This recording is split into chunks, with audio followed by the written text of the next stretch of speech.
Chers téléspectateurs d'Africab Télévision, bonsoir et bienvenue dans cette nouvelle émission Parlons droit. Nous avons aujourd'hui le plaisir et le privilège de nous entretenir avec M. Cheikh Abdraman Kassibo. Monsieur Kassibo, bonsoir. Bonsoir. Bienvenue. Merci. Merci d'avoir accepté l'invitation. Merci. Monsieur Kassibo va nous entretenir aujourd'hui sur la problématique des voiries urbaines. Avant ça, il faut qu'on explique un peu votre parcours. Vous êtes polytechnicien, vous êtes ingénieur de génie civil et en plus vous êtes expert en matière de chaussée. Vous avez également un cabinet de conseil qui s'appelle GECI.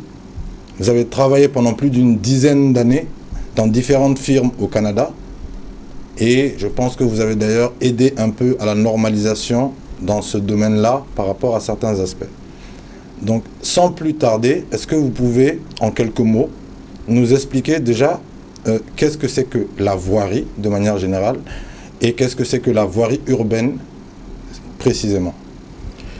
Merci, Monsieur Sey. Donc, de façon simple, la voirie, c'est l'ensemble de voies de circulation qui permettent de se déplacer d'un point A à un point B. Okay. Donc, de façon claire, c'est ce qu'on voit les routes qui permettent effectivement, dans la capitale bamakoise, de façon simple, de se déplacer d'un point A à un point B. Quand on parle de voirie urbaine, donc ça veut dire que la voirie, en fait, le côté urbain, ça veut dire que c'est en ville, en fait. C'est ça. Donc, c'est la voirie urbaine, donc c'est l'ensemble de voies qui permettent de se déplacer en milieu urbain. Bon, quand on parle effectivement de se déplacer, donc il faut voir par là tout le flux qu'il faut dégager, hein, c'est-à-dire que le trafic, il est effectivement, dans le trafic on peut effectivement voir les véhicules, donc il y a des véhicules légers, des véhicules lourds, il y a aussi des engins à 2 roues, et puis dans le cas du Mali, je pense qu'il y a aussi des engins à 3 roues, les katakatani, et puis il y a surtout les piétons. Donc si on veut, c'est des voies de circulation qui permettent effectivement d'évacuer ce trafic-là, c'est-à-dire que de façon sécuritaire. Donc que tout le monde se déplace de façon sécuritaire, que ce soit les véhicules, que ce soit les motocyclistes, que ce soit les piétons, et qu'on puisse effectivement se déplacer de façon sécuritaire. Donc c'est un peu ça le voirie. Ben, effectivement aussi, quand on parle de voirie, il y a tout un réseau de drainage qui est greffé, parce qu'effectivement, il faut aussi arriver à évacuer les eaux. Donc c'est ce qu'on appelle le drainage routier, qui permet aussi d'assurer la durabilité des investissements. Donc cela aussi est très important. Donc ça fait partie effectivement des éléments de la voirie. D'accord. D'ailleurs, on n'y est pas encore, mais vous avez fait un livre où vous nous parlez justement de la granulométrie, un terme savant, hein, mais lorsqu'on essaie de faire une lecture littérale, on se dit c'est par rapport au granulat. Bon, après, on ne sait pas exactement ce que c'est. Et j'ai regardé le livre, j'ai essayé de comprendre un peu le principe, et j'ai compris qu'il y avait, je pense comprendre qu'il y a plusieurs types de granulats qui peuvent être utilisés, par exemple, dans l'entretien et la mise en place des routes. Maintenant, au Mali, on sait qu'il y a des dégradations partielles ou parfois totales. Parfois, on met un nouveau goudron, parfois il dure 1 mois, 2 mois, 3 mois, pas plus. Après, il y a encore des trous. Et 1 mois, je n'exagère pas. Et il y a même des personnes qui vont jusqu'à dire que, bon, peut-être qu'ils mettent de la peinture dessus. Donc, comme pour dire que les travaux, ou ne sont pas bien faits, ou ne sont pas, dans tous les cas, adaptés. Et apparemment, vous apportez une solution par rapport aux matériaux utilisables pour avoir une route moins perméable, plus résistante, avec moins de perdition. Bon, on pourra revenir peut-être précisément sur le livre tout à l'heure pour que vous puissiez nous donner des éclaircissements. Mais en partie, qu'est-ce qui explique aujourd'hui au Mali qu'on ait des routes dans ces états, quoi, pour faire simple? Bon, la problématique, elle est assez complexe quand même. Hein. D'accord. Parce que, bon, il faut voir ça à plusieurs niveaux. Hein. Je pense qu'au niveau de la politique nationale, donc il y a une politique nationale, effectivement, bon, qui est, je pense qu'elle est maintenant effective, donc qui permet effectivement de planifier et de programmer l'ensemble des travaux de voirie. Mais au-delà de cela, il y a lieu de faire un petit rappel. Vous savez que dans les années 1997, avec les réformes, il y a eu ce qu'on appelle la privatisation de l'entretien routier. Donc, dans ce cadre-là, il a été créé la Direction nationale de route avec le service de nos routières. Et puis, on va dire aussi l'autorité routière, qui est aussi la structure qui finance les travaux d'entretien routier. Il y a aussi la Géoroute pour la mise en œuvre des travaux. Et puis, le CNREX, l'INFP BTP pour la formation. Donc, c'est tout un ensemble. Hein, c'est tout un ensemble. Alors, cela se passe à travers des conventions qui sont signées à ces structures-là pour effectivement assurer l'entretien des routes. Bon, au niveau entretien routier, on va d'abord parler de deux choses, parce qu'il y a les travaux neufs, de réhabilitation, ou des travaux nouveaux, des travaux de réhabilitation, et les travaux d'entretien. Bon, au niveau des travaux neufs, bon, j'avoue que ça fait quand même un bon bout de temps qu'il n'y a pas beaucoup de travaux. Et que les voiries, les réseaux que nous avons, c'est un réseau assez vieux. Donc c'est des routes qui datent, on va dire, de longtemps. Effectivement, donc il y a beaucoup de ces routes-là qui ont dépassé, on va dire, les niveaux d'entretien classique. Ça veut dire quoi, ça? C'est-à-dire l'entretien courant, qui est effectivement la programmation, l'identification des dégradations et puis la programmation des travaux. Pour essayer de réparer les chaussées. Bon, ce que vous allez voir aussi en ville, hein, quand vous voyez qu'on répare un nid de poule avec les pointes à temps, ou qu'on fasse un peu de... C'est un peu ça l'entretien routier, on va dire, courant. OK? Mais c'est vrai que toute une question de politique. Il faut qu'on aille un peu, on va dire, au-delà des simples entretiens, parce que c'est vrai que le réseau doit être connu, il doit être diagnostiqué, sérieusement, et les travaux doivent être planifiés en conséquence. C'est-à-dire que c'est quand même un travail assez énorme, hein, parce il va y avoir d'abord les gestionnaires du réseau qui fassent effectivement tout le travail, on va dire, de connaissance du réseau, de nos routes. C'est-à-dire quel est le niveau de dégradation de ces chaussées-là, c'est quoi les types de travaux qui sont nécessaires, est-ce que c'est des travaux de réhabilitation, est-ce que c'est des travaux de renforcement, est-ce que c'est des travaux neufs qu'il faut. Parce que vous voyez souvent qu'il y a certaines routes, hein, dans la capitale qui sont faites depuis longtemps, mais qui ne sont pas adaptées au trafic actuel. Parce que quand on parle de voirie, il faut assurer le passage des véhicules, il faut assurer le passage, comme on appelle, des motocyclistes, il faut assurer le passage des piétons. Donc ça veut dire que normalement, il faut des voies pour des véhicules, des voies pour les motocyclistes, des voies aussi pour les piétons. Bon, il y a beaucoup de nos routes, malheureusement, qui n'ont pas de profil adapté à cela. Donc là, il va falloir revoir un peu, parce que c'est une question de sécurité routière. Hein, parce que quand vous mettez tout le monde sur la même voie, et puis des bordures qui ne sont pas du tout, qui sont à dégradation, ça peut créer des problèmes. Excusez-moi de vous couper, juste pour comprendre, parce que ça commence à devenir un peu technique. Quand vous parlez de la voirie, comme vous nous avez dit dans vos propos introductifs, effectivement, il s'agit des routes, des voies de circulation, des usagers et du trafic qu'il y a pour que, justement, il soit fluidifié. Absolument. Mais on a aussi l'état des routes elles-mêmes. Oui. Donc, si j'ai bien compris, avant de réfléchir à comment améliorer l'état des routes, il faut d'abord faire une audit et un diagnostic complet. Absolument. Des villes concernées, et en fonction de ça, élaborer une politique qui va prendre tous ces différents aspects en compte pour sa mise en œuvre.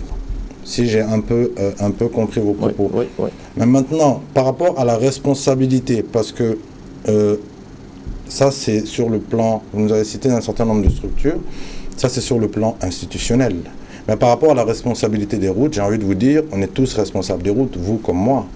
Et parfois, on lance des déchets sur les routes. Ça peut être la manière même de conduire, de circuler, parce qu'il y a dans certaines zones, il y a un adage qu'on dit, c'est quand vous arrivez dans un pays, regardez sa circulation pour comprendre comment les gens pensent.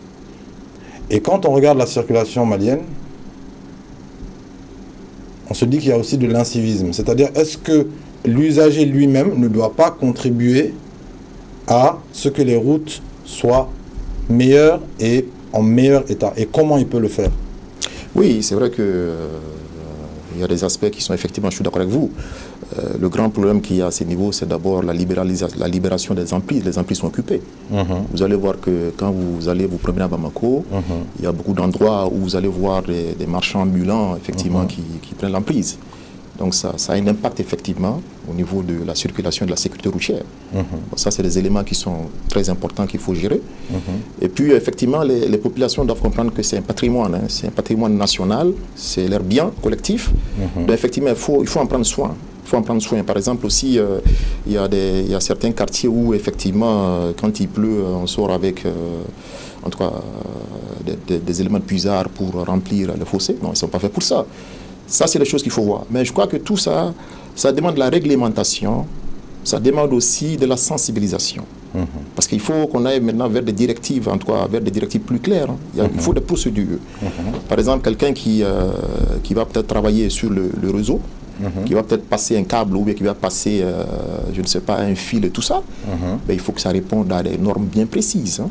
Que ce soit l'ouverture disons, des canalisations, l'ouverture que ce soit la mise en, disons, les travaux de terrassement, la mise en place des canalisations, la fermeture, il faut que tout cela réponde à des normes. Oui, mais moi, en tant qu'usager, qu'est-ce que je dois faire pour aider, pour contribuer à justement une meilleure gestion, par exemple, de la voirie? Quand je dis une gestion pas administrative, hein, mais une gestion pratique dans la vie de tous les jours.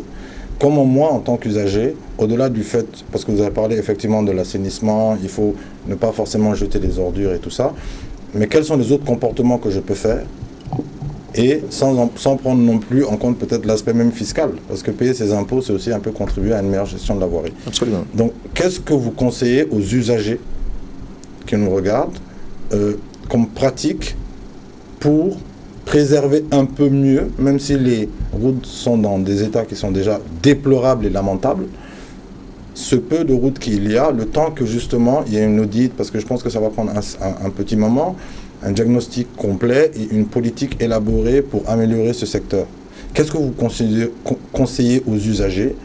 Et ensuite, qu'est-ce que vous conseillez de manière globale aux décideurs pour que justement on arrive à une meilleure gestion de cette voirie-là, plus économe, plus durable, plus saine? Bon, au niveau des populations, comme je l'ai tantôt dit, c'est effectivement c'est le civisme. Hein. C'est-à-dire qu'effectivement, il faut qu'ils prennent soin de ce patrimoine-là. Bon, je veux dire, prendre soin et puis respecter aussi le code de la route. Respecter ses investissements, c'est très important. Et puis éviter des actes aussi qui mettent aussi à difficulté ces infrastructures-là. Ça, c'est important, c'est un devoir civique. Je pense que les gens sont conscients de cela. Au niveau, effectivement, des décideurs, comme on l'avait dit tantôt, c'est-à-dire que la politique routière, effectivement, il faut, comme on l'a dit, un diagnostic poussé de l'ensemble du réseau. C'est vrai que le SDR, il fait beaucoup. Hein. On a déjà un service de données routières qui travaille beaucoup dans ce sens-là, avec le CNRX, pour effectivement ausculter les chaussées. Ausculter, c'est de comprendre en fait qu'est-ce qu'il faut pour voir les défauts, les dégradations et tout ça, les causes, et puis trouver des solutions. Donc à partir de ça, on planifie des travaux. Bon, c'est vrai que souvent aussi il y a des moyens, hein, parce qu'on planifie, mais ce n'est pas forcément, les moyens ne suivent pas toujours, hein, parce que quand on regarde le fonds d'entretien routier, ce n'est pas des fonds énormes. Donc il faut qu'on regarde tous ces aspects-là. Par rapport à la planification, c'est de voir les niveaux d'aménagement. Et puis les niveaux de services. Voilà. Quel niveau de service il nous faut dans la ville de Bamako? C'est quoi les profils en travers type? Le profil en travers, c'est-à-dire que c'est la géométrie qu'il nous faut pour nos projets routiers. Et sur la base de ça maintenant, comment améliorer aussi la circulation routière. Donc c'est des éléments qu'il faut vraiment prendre en compte. Et puis maintenant, essayer de sortir les coûts. Maintenant, en termes d'investissement, il y a plusieurs méthodes, il y a plusieurs façons. On peut investir de façon graduelle, de façon à moyen terme, à court terme, à long terme, mais il faut que tout cela soit étudié sérieusement et que des voies soient dégagées pour effectivement qu'on arrive à un réseau qui répond effectivement aux normes et qui permet aussi à Bamako de se déplacer, on va dire, de façon confortable et puis de façon sécuritaire. Voilà. D'accord. Donc là, on a un peu la forme. Maintenant, sur le fond, lorsque, parce qu'on a parlé de votre livre un peu plus tôt, il y a peut-être d'office des matériaux, même si ce n'est pas la totalité des matériaux, parce que le reste va forcément être déterminé par l'audit, sinon il n'y aurait peut-être pas ce diagnostic préalable a priori. Maintenant, dans la phase a posteriori, est-ce que, par exemple, la granulométrie dont vous parlez ici est l'une des conclusions à laquelle vous êtes arrivé? Je ne suis pas spécialiste de la question, mais vous pouvez peut-être nous expliquer un peu plus. C'est-à-dire, est-ce qu'il y a des matériaux qui sont plus adaptés pour les routes au Mali, vu le trafic, vu la température, l'environnement, vu différents éléments que vous prenez en compte pour justement établir une sorte de modèle. Stabilité interne de la granulométrie des agrégats routiers. En français facile, ça veut dire quoi en fait?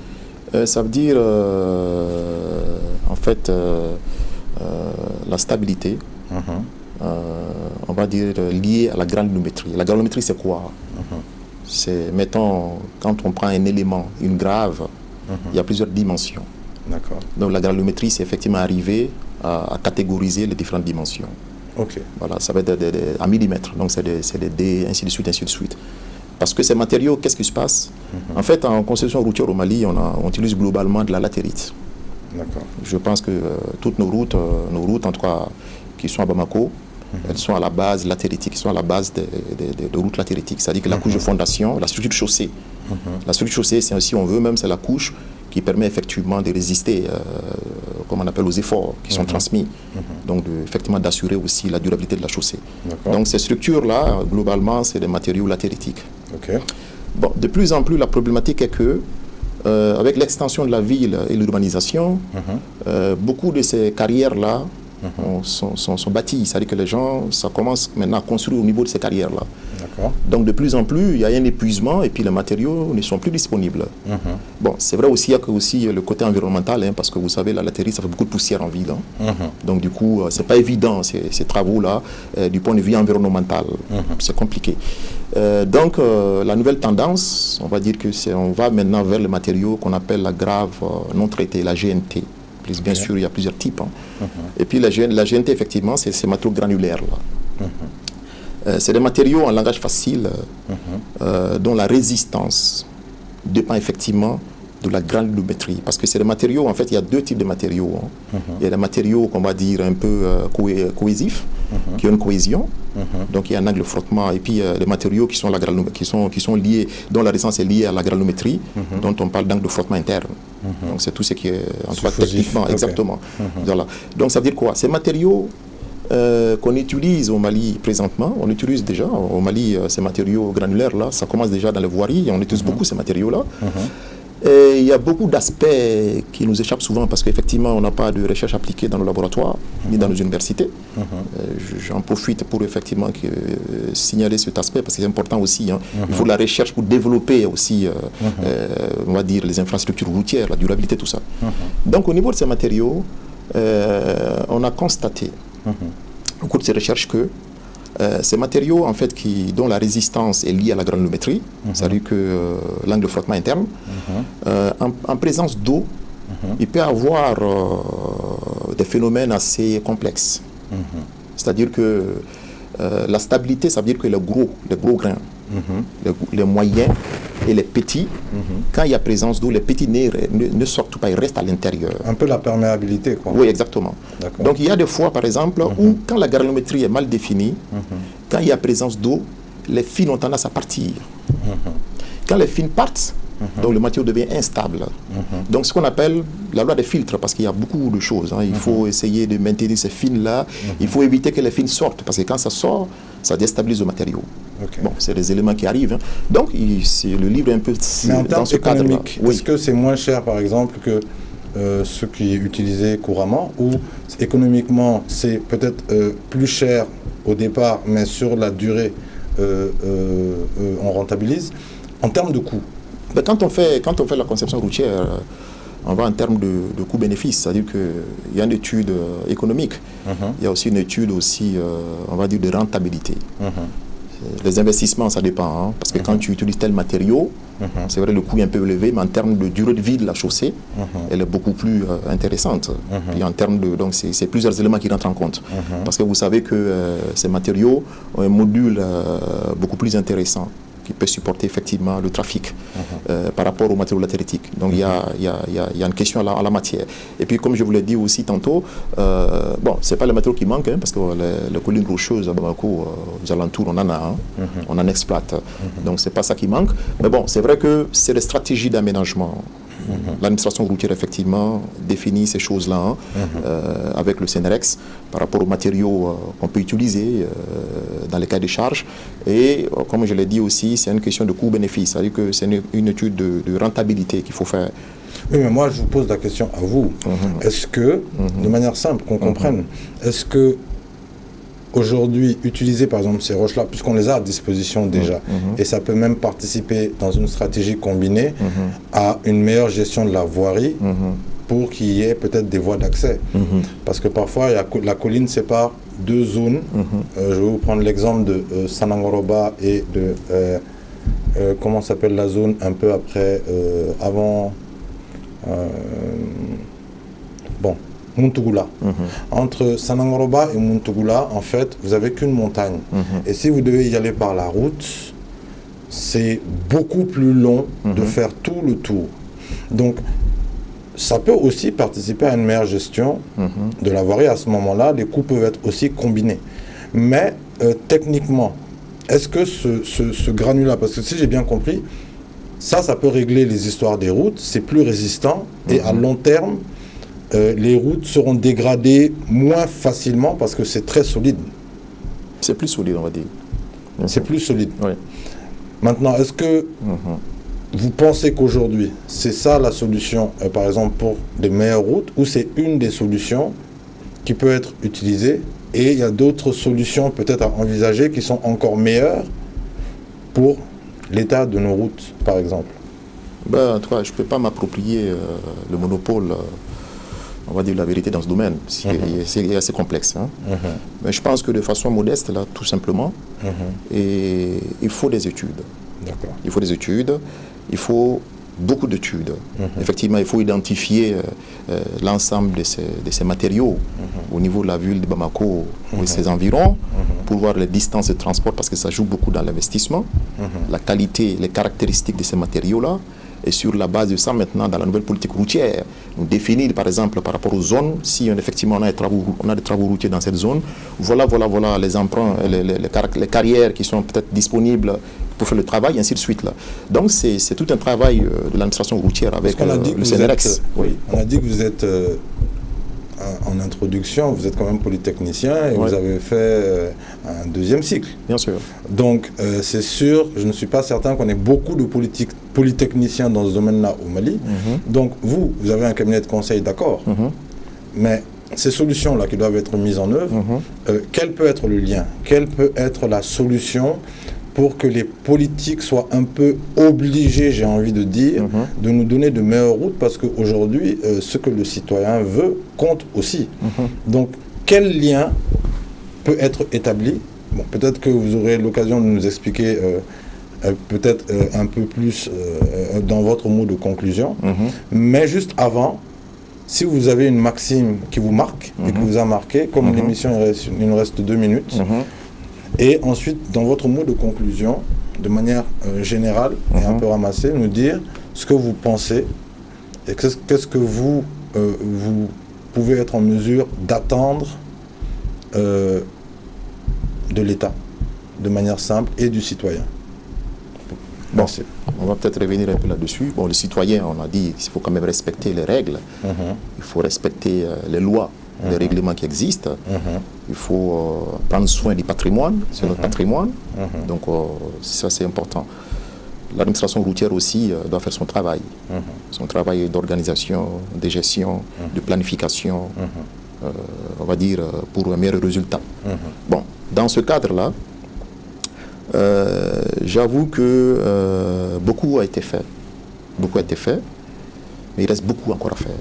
Bon, c'est vrai que le Mali, c'est un pays qui n'a pas de gros moyens, en fait. Les ressources sont limitées. Mais c'est aussi notre intelligence à pouvoir utiliser ces ressources de façon efficiente, c'est-à-dire en créant, en travaillant fort pour voir effectivement c'est quoi la stratégie qu'il faut. C'est aussi une belle raison pour bien aussi mettre nos ressources dans les investissements. C'est quoi la stratégie qu'il faut, quels sont les moyens qu'il faut autour de ça, qu'est-ce qu'il faut. Donc c'est vraiment des étapes qu'il faut à ce niveau-là. Donc il faut bien connaître les réseaux, investiguer comme il faut, et puis planifier l'ensemble des travaux. C'est-à-dire qu'il ne s'agit pas seulement de se cantonner sur les travaux d'entretien courant. Il faut aller au-delà de ça, parce que comme je l'ai dit, vous allez voir qu'il y a certaines routes où effectivement ce n'est pas fonctionnel. Elles ne sont pas adaptées au trafic actuel. Je vous donne l'exemple, vous avez notre réseau est très dense. Il y a maintenant les katakatani, comme on dit, qui sont dans le réseau. Mais ces katakatani, il faut trouver un moyen pour les faire circuler. Et quelle voie? Est-ce qu'il y a lieu, par exemple, de voir comment organiser ça? Parce que souvent, le problème aussi, c'est souvent un problème d'organisation. Je vous donne un exemple tout bête. Rapidement. Quand vous quittez, exactement, quand vous quittez le 3e pont pour venir au centre-ville, ça en passant par la route devant Kabila Touré pour venir au rond-point, on va dire, de l'hôtel, le Grand Hôtel. Cette voie, le matin, elle est libre. C'est 4 voies. C'est 4 voies, c'est-à-dire qu'on descend. C'est un sens unique. Mais vous allez voir que sur les 4 voies, ça circule dans tous les sens. Les motocyclistes sont là, tantôt ils se dirigent vers l'autre côté, les katakatani, comme on appelle, sont là. Donc il y a tellement d'insécurité que à la base, c'est-à-dire que l'initiative elle est bonne, mais s'il n'est pas encadré, ça fait plus de dommages. Donc ce serait bon par exemple qu'il y ait, je vais dire, 2 voies, parce qu'il y a 4 voies, 2 voies uniquement pour les véhicules, et que les 2 autres voies soient effectivement libres, disons maintenant mises à la disposition des motocyclistes, de katakatani. Ça permet effectivement d'éviter tous ces accidents et tout cela. Donc il faut qu'on regarde aussi ces aspects-là, que les gestionnaires pensent aussi à assurer la fluidité, la sécurité au niveau de la route. Ça, c'est des éléments importants. Parce que la route n'est pas faite pour que les gens y perdent de vie, c'est pour qu'effectivement qu'ils puissent en profiter. Voilà. Bon, comme disait aussi un proverbe allemand, qui veut mettre en route doit connaître le chemin. C'était un proverbe allemand de 1882. D'accord. En quelque sorte, je vais tout simplement dire que c'est la volonté qui oriente l'action. Et l'action produit le résultat. En fait, les choses ne sont pas compliquées. Il faut s'y mettre, en fait. Mais il faut prendre le temps de comprendre les choses, de mettre à nu l'ensemble des problèmes. Et par la suite, maintenant, voir maintenant dans quelle mesure on peut travailler pour essayer de résoudre les problèmes. Pas de façon dispersée, mais de façon cohérente et continue. Donc c'est en cela qu'il faut qu'on réfléchisse. Et c'est en cela aussi le salut pour assurer effectivement, disons, on va dire, la pérennité de nos infrastructures, aussi ces différents éléments dont on vient de parler. Voilà. D'accord. Donc, Monsieur Kassibo, nous vous remercions une fois de plus pour l'invitation. L'émission arrive à terme. Ce fut très intéressant et très instructif. Maintenant, avant de conclure, je voudrais quand même vous demander si vous avez un vœu, de manière générale, pour le Mali et un vœu pour les Maliens. Oui, mon vœu aujourd'hui pour le Mali et les Maliens, c'est que je veux que ce pays, en tout cas, soit doté d'infrastructures, on va dire, en tout cas, d'infrastructures, en tout cas, qui arrivent, qui puissent permettre le développement. Parce que vous savez, le développement d'un pays, c'est aux infrastructures. C'est très important là-dedans. Parce que c'est un pays qui est quand même enclavé. Donc, les infrastructures jouent un grand rôle. Là.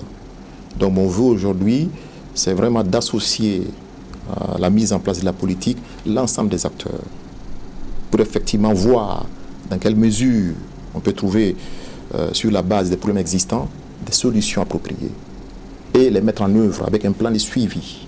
Parce qu'il ne s'agit pas seulement de faire une politique, mais dans la mise en œuvre, il faut un plan de suivi qui assure effectivement, qui voit les jalons, qui assure effectivement que ce qui a été planifié et réalisé et a été réalisé confortablement. Donc il faut vraiment qu'on aille vers ces éléments. Et puis cela doit être un débat qui doit être engagé à tous les niveaux, que ce soit les ingénieurs conseils, que ce soit les usagers de la route, que ce soit l'administration routière, que ce soit disons le citoyen lambda. Il faut que tout cela, il faut que tout le monde soit impliqué là-dedans. Merci, monsieur Kassibo, encore une fois. Donc nous allons conclure sur ces quelques mots. Nous remercions les téléspectateurs de nous avoir suivis. Nous leur donnons donc rendez-vous dimanche prochain sur la même chaîne et donc à la même heure. Merci.